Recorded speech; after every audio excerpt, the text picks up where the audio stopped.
안녕하세요 여러분, 미국 주식으로 우리나라 부자되게 메이저얼입니다. 오늘의 미국 증시 이번 주 조심해야 되는 이유 관련해서 얘기를 해보도록 하겠습니다. 특히나 지금 최근 들어서 바닥론에 대한 얘기가 많이 들리고 있는데 이 바닥일지 아닐지 관련해서 두 가지 지표 얘기를 해보도록 하겠습니다. 현재 구글과 마이크로소프트, 아마존, 메타, 애플 등 이 빅테크의 실적 발표가 있기 때문에 이번 주 굉장히 중요한 한 주가 될 것으로 보고 있습니다.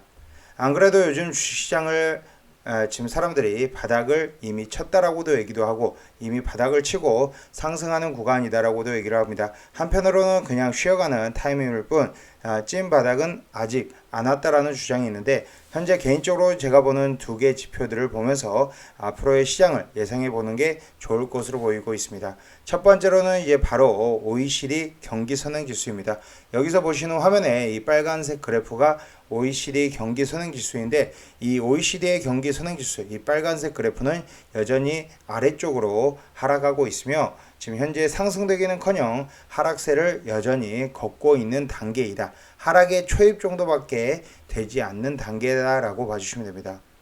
두 번째로는 하이힐드 스프레드도 지금 안정되어 간다라고는 하나 여전히 높은 구간에 있기 때문에 지금 현재 하이힐드 스프레드도 불안한 상황이다라고 봐주시면 되고 아직은 이제 이렇게 하이힐드 스프레드가 높은 구간에 위치하고 있고 OECD 경기 선행지수가 지금 하락세를 걷고 있기 때문에 아직은 찐 바닥이 제대로 된 바닥이 안 나왔을 가능성도 크다라고 봐주시면 되고 쌍바닥이 형성될 가능성도 배제할 수 없다라고 봐주시면 됩니다. 거기에 더해 인플레이션과 전쟁, 고유가 등 대외적인 변수들도 하나도 해결된 것이 없는 상태입니다. 최근에 이제 주말 관련해서 소식을 보면 주말 동안 나온 뉴스인데 세계보건기구 WHO에서 원숭이 두창에 대해서 최고 경보 발행을 했습니다. 지금 계속적으로 이제 원숭이 두창, 코로나19 팬데믹급은 아니더라도 원숭이 두창에 대한 얘기들이 계속적으로 들려오고 있다. 그리고 추가적으로 보면 이제 곡물의 수출에 대해서 합의를 러시아와 우크라이나, 터키, EU 간에 이제 합의를 했는데 다시 주말 동안 러시아가 우크라이나 오데사 항구 미사일 공격을 했다라는 소식입니다. 이런 상황에서 현재 전쟁은 계속적으로 진행이 되고 있기 때문에 대외적으로 아직 현재 전쟁이라는 리스크가 없어지지 않고 있다. 그리고 현재 유가도 물론 꺾이긴 했지만 여전히 95불대 고유가 상태에 위치를 했다라고 봐주시면 됩니다. 다만 각 주식들의 가격대가 어느 정도 매력적인 구간에 지금 현재 진입을 한 상태. 워낙 이제 올해 초부터 시작된 이제 6개월간의 조정, 7개월 차에 접어들고 있는데 이런 조정으로 인해서 이제 주식들이 개별 종목들이 매력적인 가격대에 진입을 해 있는 상태이기 때문에 천천히 분할 매수해도 장기적으로 중장기적으로는 나쁘지 않다라고 보고 있습니다. 현재 요약하자면 각종 경기 예상지표 대외적 변수들이 해결되지 않았기에 이런 반등이 완전한 반등이라고는 어렵다라고 생각이 되고요. 그리고 매수는 이제부터 천천히 분할 매수를 해도 되지 않나. 대신에 잘게 쪼개서 분할 매수를 해야 될 것으로 보고 있습니다. 평균적으로 S&P 500 지수는 미국의 경기 침체가 끝나기 전 4개월 전에 바닥을 치는 경향이 있다라고 지금 얘기가 있습니다. 통계적인 수치이고요. 지금 현재 경기 침체가 완료되기 4개월 전에 주가의 바닥이 나타난다라고 지금 보시면 됩니다.